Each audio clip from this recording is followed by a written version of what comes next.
ស័យនាំយើងឲ្យជួបគ្នាផ្ដើមចេញពីនឹងស្គាល់ខ្លាយជាគូសង្សាររហូតរៀបការជាគូជីវិតនៅក្រោយភាពឥតខ្ចោះនៃអូតែងមានបងរួមជួយផ្ដល់គំនិតបងស្រឡាញ់មើលថាអូនមានក្តីសម្បត្តិជីវិតរួមមានសុភមង្គល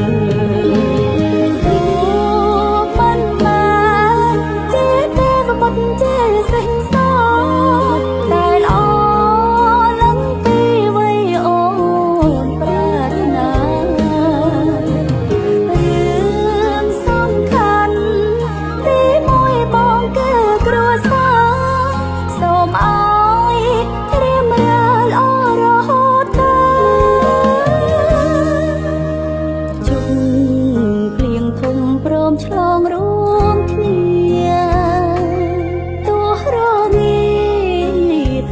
ក្បែរបងកំក្តៅ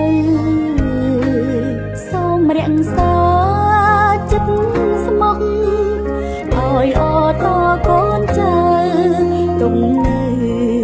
ជាទ្រព្យសម្បត្តិស្នេហ៍យើង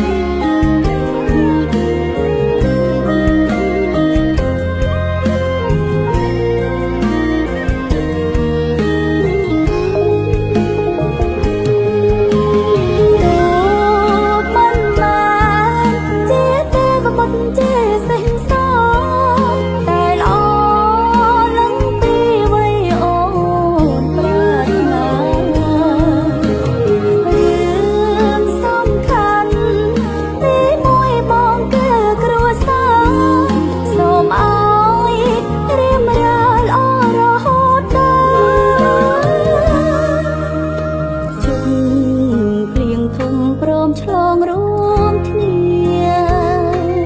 ទោះរងាតែក្បែរបងកំក្តៅ